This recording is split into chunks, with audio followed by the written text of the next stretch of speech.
Well, hello, my beautiful people. My name is Gat, and welcome back to Sierra Ops. Last time, we were just doing the side missions. We were, talking to Freya. We took out some of the Ares groups, and we did the simulation so I could learn how to play the game. So, without further ado, let us continue the main quest. Alright, we spent everything, so main quest! Okay, the UTV will attempt to remove enemy forces around New Hampshire and siege the colony. Alright, let's do it. Let's do it! Sorry, let's do it. Sir, we received orders from Admiral Peterson. Peterson? Is it regarding First Fleet's undecided admiral? Sort of. We're supposed to report to HQ's ASAP for some sort of major operation. There's also something about us being under his direct command from now on. That makes sense if you ask me. It seems like he was the one who wanted to make first and second in the first place. For the orders, plus any attached message to me, and inform the crew that we'll be moving within the next hour. Yes, sir. Yes, sir. I lean into my console, a frown slowly dawning on my face, while the message decrypts. Captain Junius Fahrenheit. As of 600 SET, command of the United Terran Vanguard First Fleet will officially be transferred under direct control of Admiral of the Fleet Howard Peterson. Following this change, all further orders will be directly issued by Admiral Peterson unless otherwise specified. Please report to UTV headquarters for immediate assignment. United Terran Vanguard's headquarters. Peterson, huh? I expected as much. I should probably go over this Commodore roster while I still have the time before the meeting. Hearing footsteps near my seat, I back up from my console, half expecting that nosy bastard to materialize in front of me. I don't know how he'd do it, but considering it's Peterson, he definitely finds a way to make my life difficult in the name of trying to help. It's Brooks! Thankfully, it's just Captain Brooks. Morning! Good morning. I saw the message HQ sent. How are you holding up? Fair. Fair enough. She chuckles to herself, while shaking her head at her own bad joke. Nothing like a bad pun to lighten the mood, alright? Right. Are they summoning us for a major operation? There's no hiding it from you, huh? What tipped you off? The only time you ask me how I'm holding up is when we're about to head straight into battle. Oof. I didn't know I was that predictable. Well, now that you know, I thought I'll come over and give you a heads up for who we'll be flying through bullets with. You know the commandors we'll be working with? Some more than most. Really? I just wanted to warn you not to try anything, hostility too personally. Hostility? Yeah, let's just say that some of them aren't exactly known for their friendliness. They're good people though. It'll definitely work out in the end. I see. Just don't worry about it too much, alright? I'll keep it in mind. Anyways, I'll be in my room. I'm counting on you, Fahrenheit. She shoots me a wink before exiting out of the heavily reinforced door, her words weighing on my mind. Hostility. It's not ideal, but I take open hostility over faint admiration any day. At least, it's honest. UTV HQ.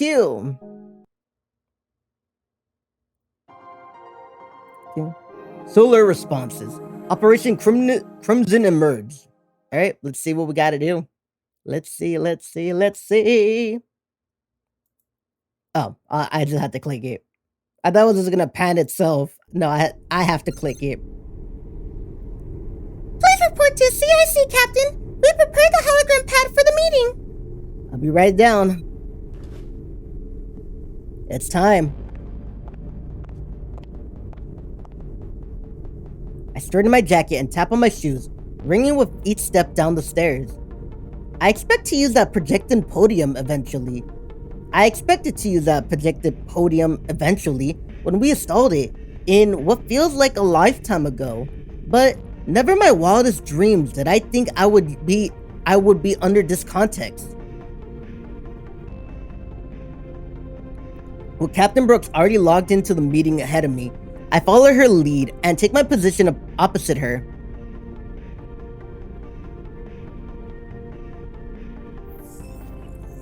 Oh, look at this! Dropping the visors over my eyes, I watch this familiar looking conference hall has materialized around me. Who is this guy right here? You see this guy right here? The one that looks like a fly that somehow became human? No, a lizard that became human. That's what he looks like. A malnourished lizard. Everyone looks okay. So the hall at CNDRF really was a copy of the existing design. I scan over the projected conference room, trying to match names to the faces. What I can see is pretty limited, since I only have Captain's view rather than Peterson's full projection. But from what I can tell at a glance, Captain Irila Manyard of Blunt Squadron, previous designated 515, now 102. She was a pretty major staple in the 5th Fleet, with a long track record of spanning over 2 decades. Despite being somewhat unabrasive and easy to provoke into an argument, her reliability and extraordinary commanding ability put her within the select few Commodores on the verge of rising to Admiral. Her combat style leans towards defensive, making her a perfect pick for the 2nd Fleet, but ultimately, she chose 1st in a hope of making up for what happened during the New Hampshire takeover. Captain Natalie Puncelle of Pruffin Squadron, previously designated 348, now 103. She's known to be a proficient scout specialist in environments and habitation research with Signal Space Exploration branch.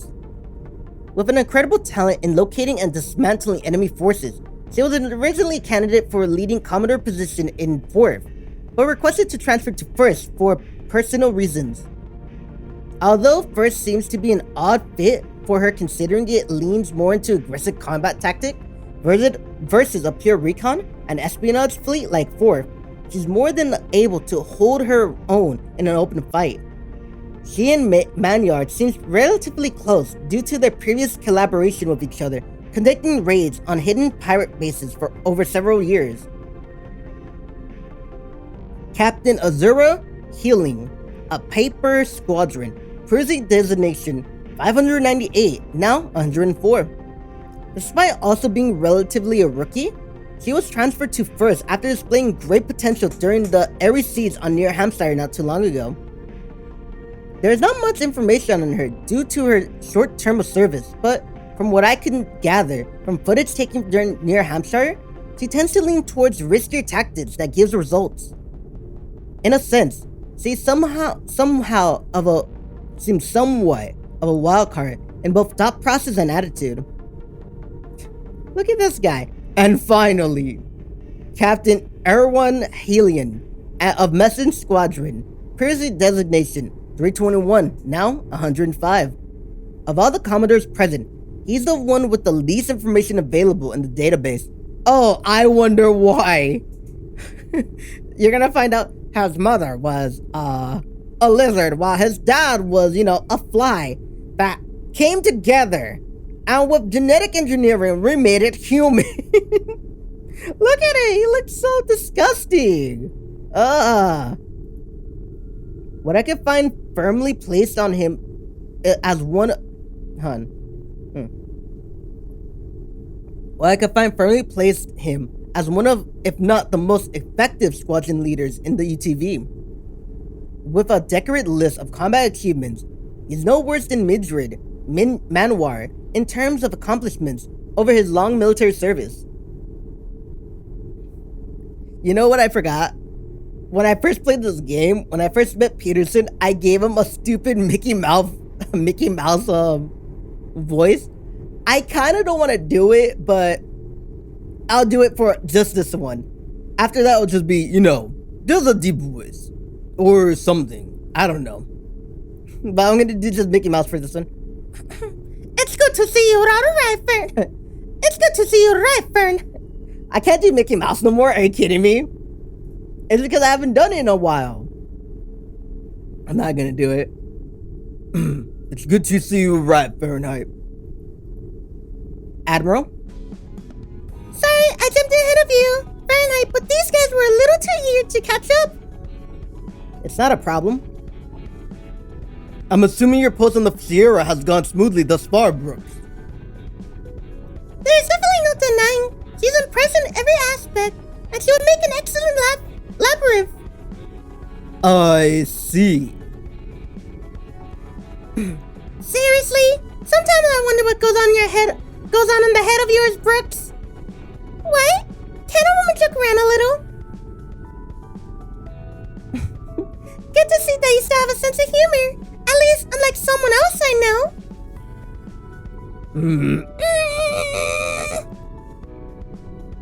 Seeing as you're all familiar with Brooks, allow me to cut the introduction short. Would you do the honors? Thank you, Admiral. My name is Junius Fahrenheit. It's an honor to be joined first alongside all of you, despite my lack of live combat experience. I spent the last 6 years at the Venus Research Facility of CNRDF, assisting on the Lenombosuo's particle and all of its related projects. While Serio's role in combat is still undefined, I hope to be of an assistant in the following battles to come. So, this is him. He's Lemonosvo's boy, right? Dr. Lemonosvo was my legal guardian, yes.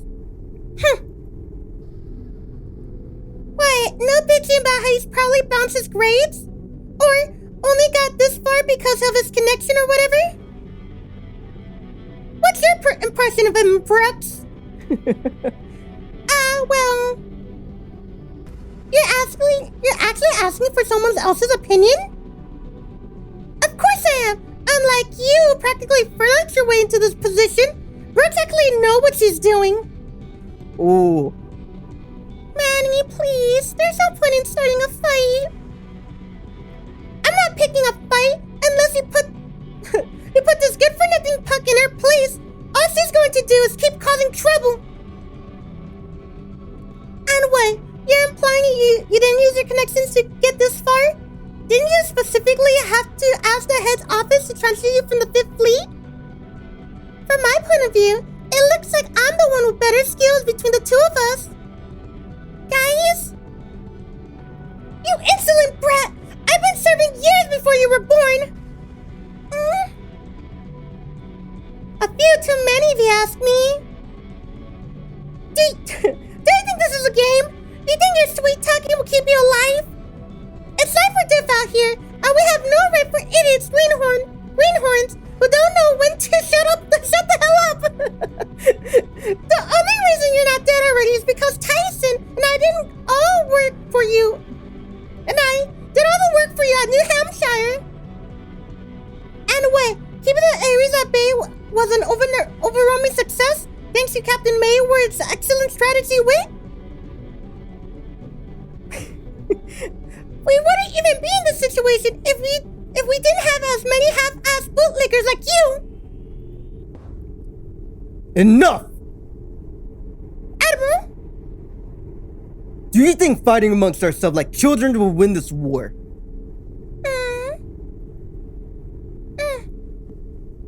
I understand your frustrations, Maillard, but it will do us no favor alienating younger officers. The same goes for you as well, Harley. Manyard has put in countless years of service. Ignoring her superior experience in combat makes you equally a fool. We're already short-handed and fragmented as it is, with the incapitalizing of the incapacitating of the Bacillium, and the loss of New Hampshire, St. Nilum, and Montshire. Creating a stifle will only fraction us more. As for the matter of Captain Mayor's transfer, It was determined originally that her defensive approach was better suited for preventing Martian advance, but further consideration has shown otherwise, and thus she was transferred to the First Fleet. We will discuss this topic no more, understand? Understood. Anyway, you were saying Brooks? Right. I think he has potential. He's already done rather well as it is. He definitely got what it takes to make him a force not to be taken lightly in battle. He even managed to chase down and defeat Ares Commodore on his own. I'm probably a bit more biased since he saved my ass with the last minute extra frame maneuver he pulled off, but he has good instincts. There's a lot of work within there. He has the worst face. Alright, I gotta give him a voice. Dude, his voice, I got it. Kill me! I assume he has significant experience with the Sierra. I was her test pilot for most of her later development.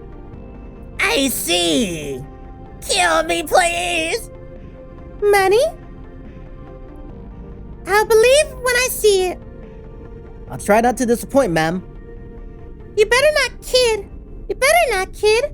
You won't see any hand-holding from any of us. Allow me to explain the situation currently at hand. After the incident of the 25th, the Ares Confederation has rapidly taken nearly complete control of Montshire. New Hampshire soon followed, as some of you personally witnessed.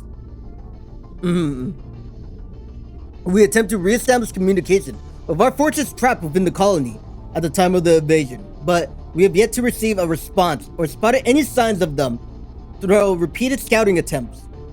It became clear that the Ares have spared no expenses to secure the battlefield. Why in the world did the Reds get enough manpower to secure multiple colonies? Ares Vanguard. Apologies, Admiral. Despite our best efforts, we still haven't fully recovered from the blow dealt to us with the dismantling of the Baculium and damage we suffered from the last battle. Today, we are starting the effort to reclaim lost ground. Our focus for this battle is the blockade around the recent conquered New Hampshire. Would you like to relay the information from 4th Principal? It would be my pleasure. Initial recon suggests that the Ares fleet stationed around the colony is comprised largely of individuals without any knowledge of military background. There's at least 10 ships that belong to known pirates gangs, and quite a few registered merc groups, but the majority of their ranks are comprised of civilians. Civilians? All ships have been rebranded under the Ares flag. Whatever this means, that they simply paid off or recruited their forces have yet to be determined. We'll probably have more information once we actually capture a few of their ships for questioning. For now, all I can say is that they're likely all under the command of a single admiral, rather than the usual Commodore system employed. To take advantage of the enemy's lack of experience, we will attempt to flank their ranks by sending in groups to draw attention to the center of their blockade, while the rest of our forces attack the wings. Enemy inexperience? Could we really catch them off guard with such a simple tactic? Excuse me, sir. May I interject? Speak freely, Fahrenheit. While it's true that the Ares are unorganized and inexperienced, they demonstrated at both Montshire and New Hampshire that they have the ability to mount a large attack that overwhelms us in numbers. This sort of flanking tactic requires that the central group effectively lures and pins the defenders in place, while the flanking wings take them down the sides. I wonder if it would be possible to restrain such a large fleet, considering the outcome at Montshire and the current state of our resources. I think he has a point. Even if we did have the element surprise at Montshire, the Ares really did a number of us last time.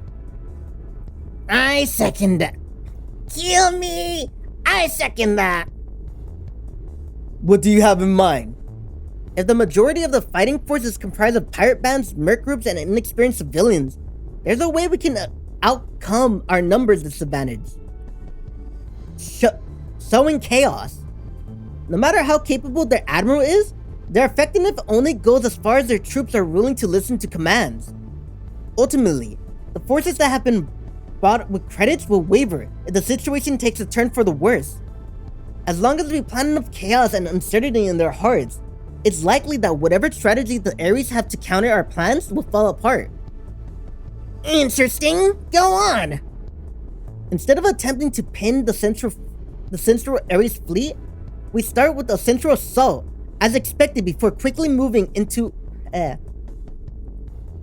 Instead of attempting to pin the central Ares fleet, we'll start with a central assault, as expectedly before, quickly moving in with two mid-sized forces, making it seem like we're preparing for a flank assault.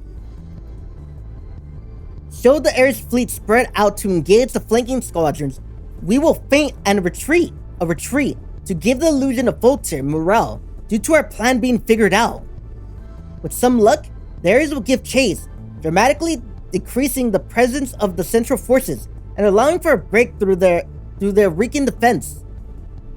We can then turn around and flank them from behind, while the two original side forces will jump in to join from the front. With their fleet's formation scrambled, it'll be a while before they'll be able to retaliate once they realize what's happening, assuming the ensuing chaos doesn't collapse the enemy line completely.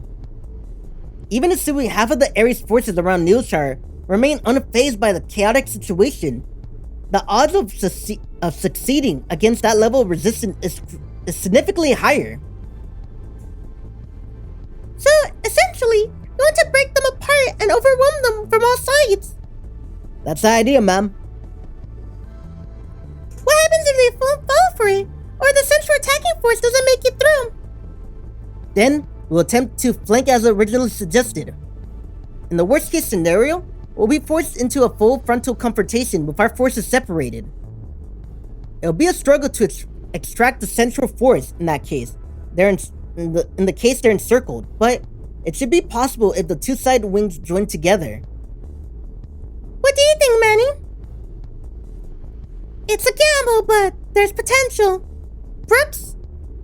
Well, we did manage to shake their confidence a little with a similar tactic when they were chasing the UTV fleet during Monshire.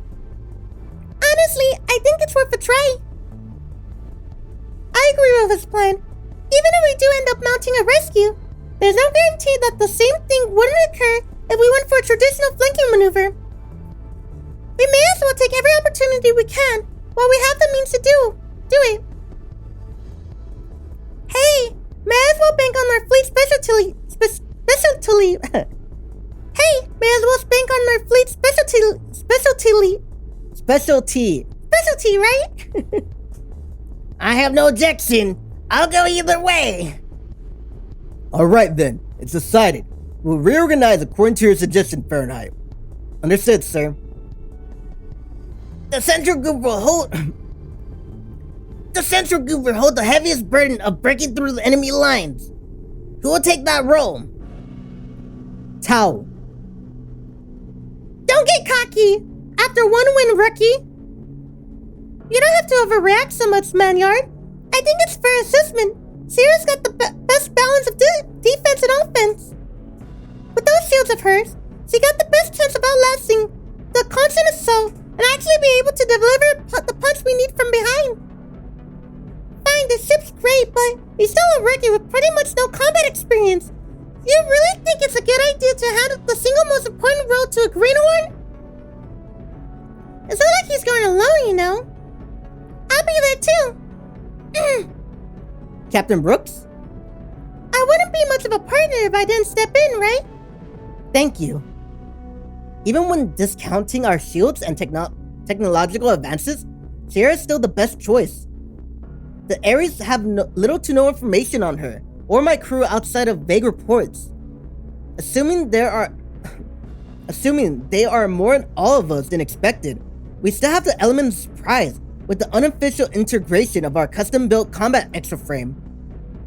If there was even a time for us to test our mana pool, it will be now, while the stakes are high, are still relatively low, and have the opportunity to retreat. He's right, you know, Manny. You'll be too slow. Neither Harley and I would have enough firepower, and Helion won't last long enough.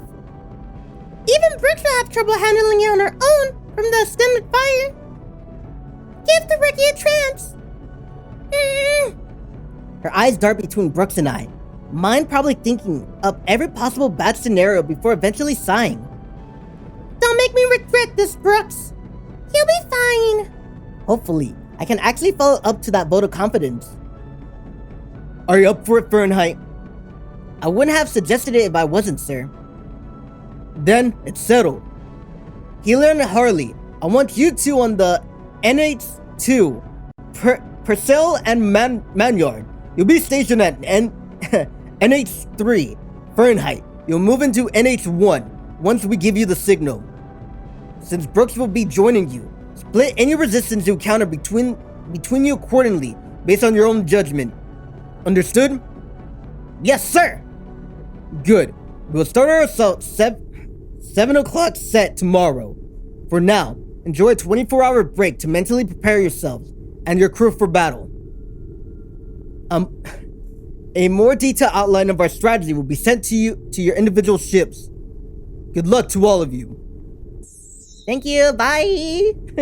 Bye. The line goes quiet as the image fades. I take a breath of relief. Well, that went better than expected.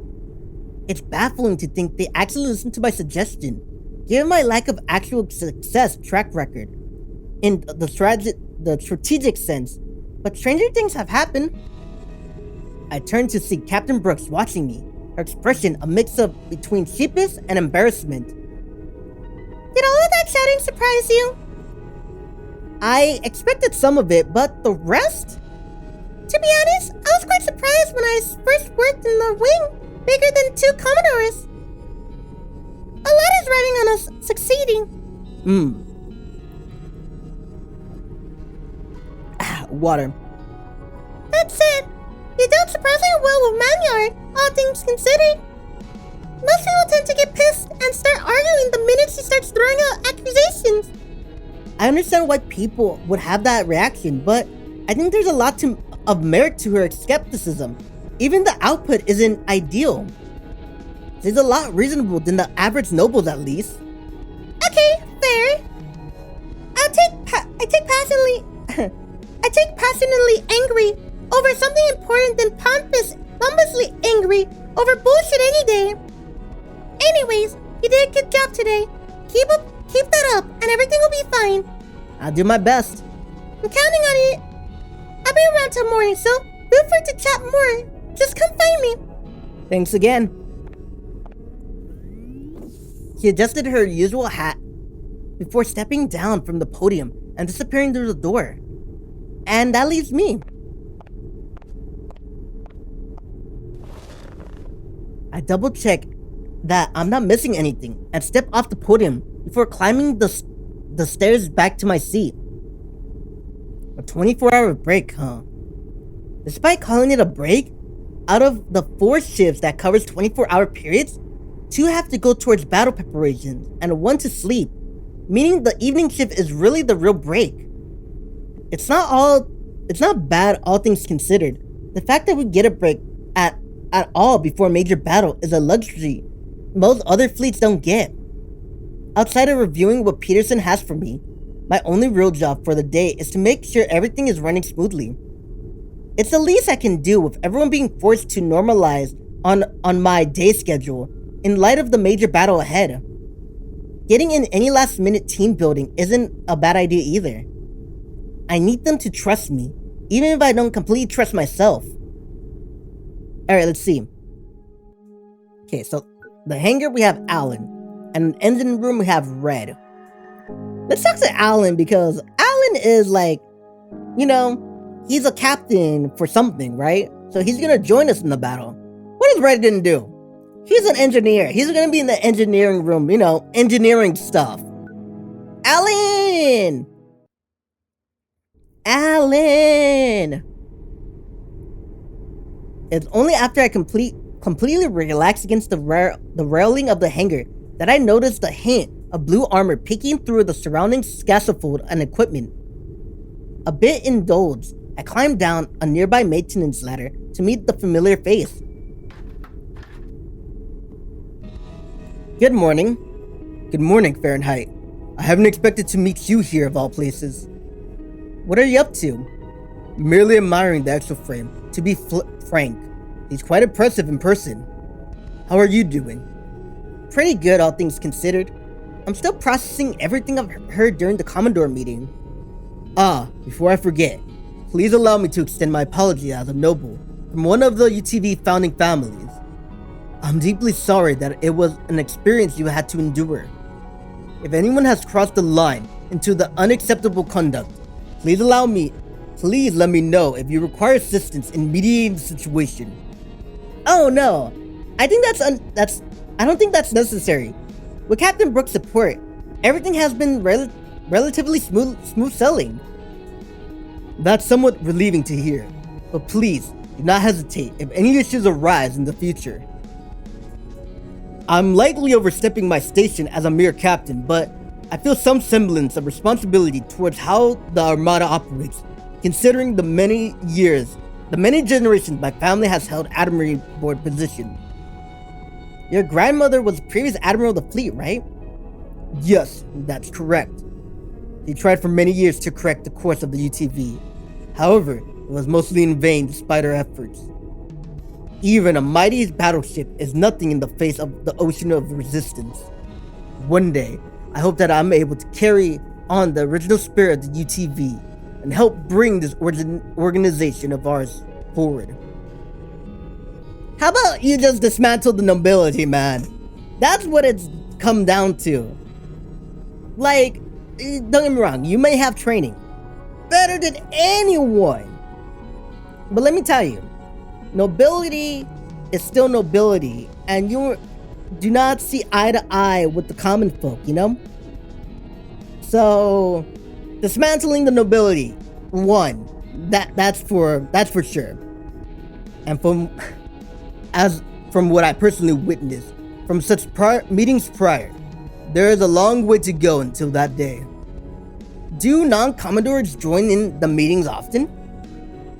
Only those with the prospects of becoming Commodores themselves, or required somehow for the ongoing operation. I wouldn't be surprised if that changes with the war, however. Were you in the former or the latter category? He sighs. I suppose there's no use in hiding it. Integrating me in such meetings and eventually pushing me into the position of Commodore was what Captain Brooks was originally proposing, yes. What changed? Nothing. I merely did not want the post. There are certain people suitable for leading Fahrenheit. I'm not foolish enough to consider myself one. Plus.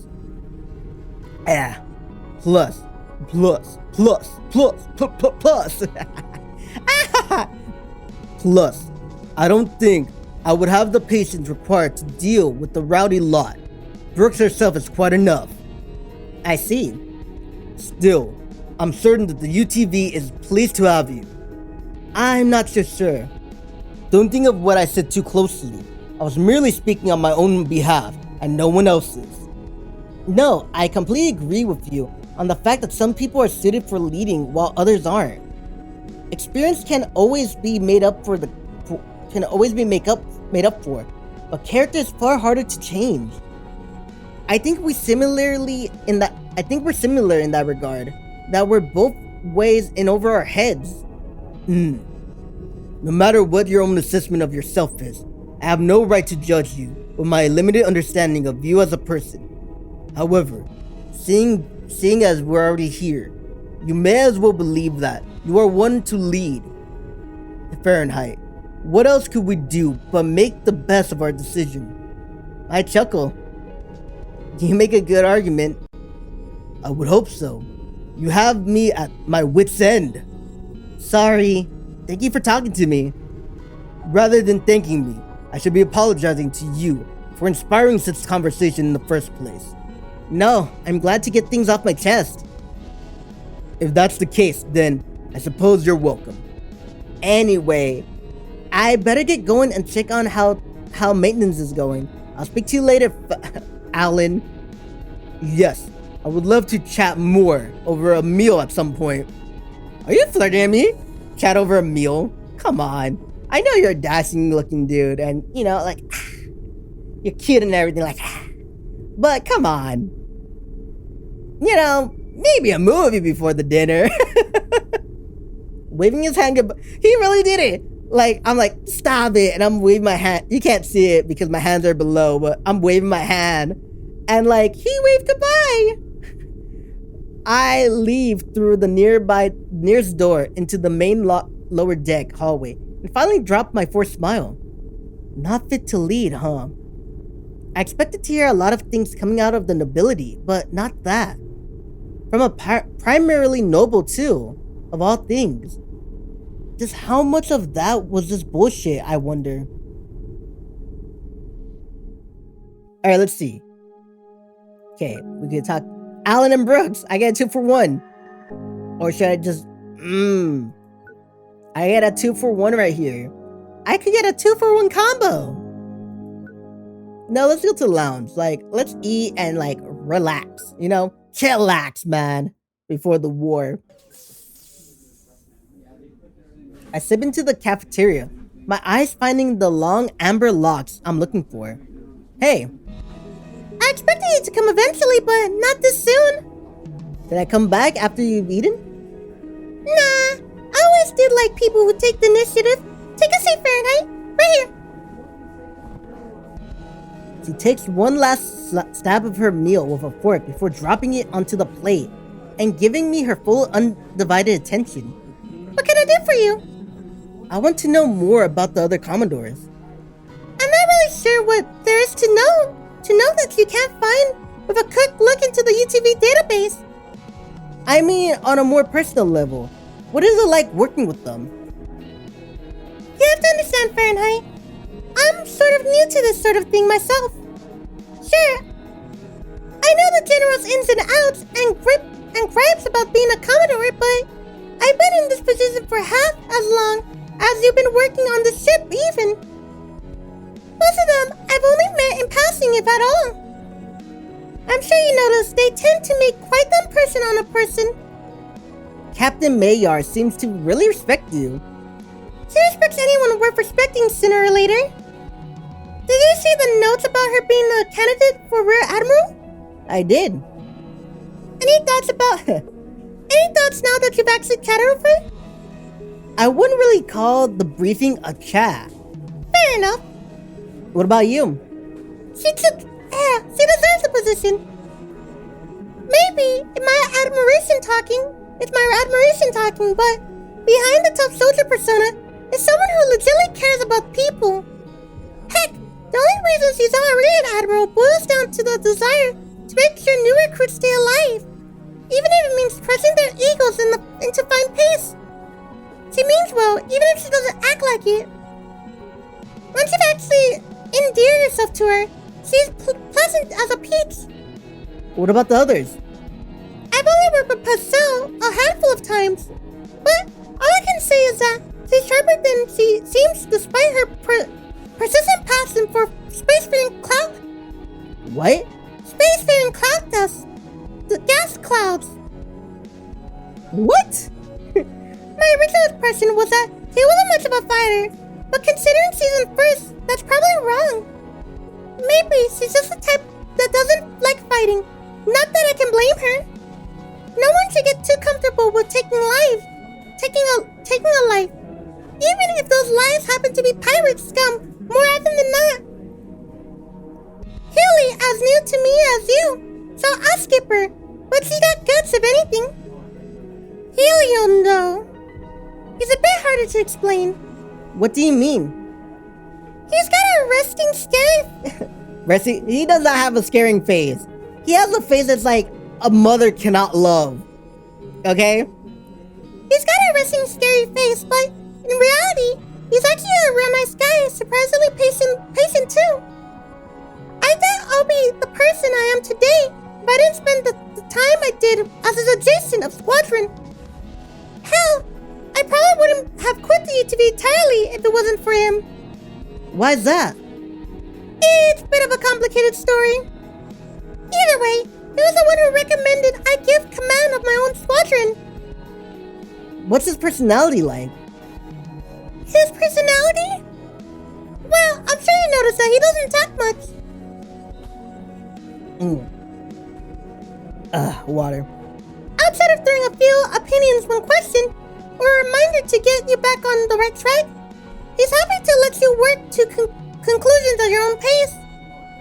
Granted, if you come up to the wrong conclusion, the consequences are yours to deal with. Maybe he'll lend a hand if things really fall off the rails, but usually you're on your own. It's a lazy fair, sure, but damn it is effective for forcing someone to learn quickly. Is that the approach you're trying on me? You caught me. Sorry, if that wasn't what you expected from a mentor, Fahrenheit. No, it's alright. Thank you for trusting me to make the right decisions. Don't take me too soon, Fahrenheit. We're still at a to be determined with that. I see. In that case, I'll try not to disappoint you.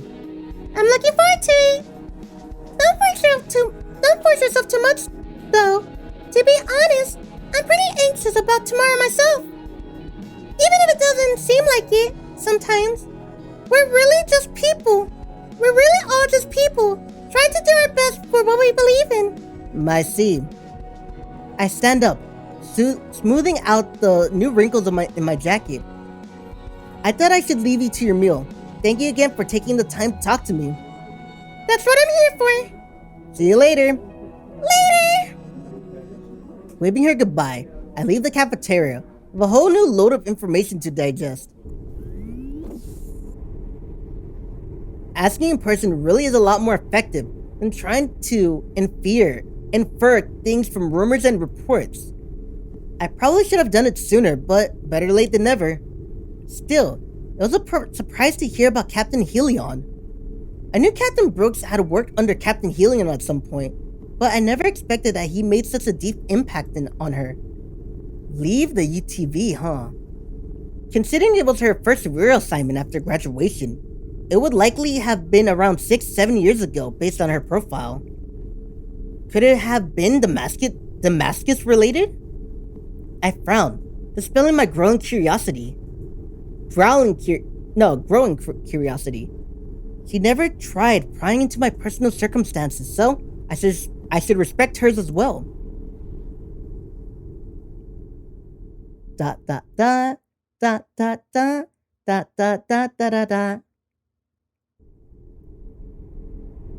And guess what, my people? Guess what? We are gonna end it there. I don't know, man. This is a good place to end it.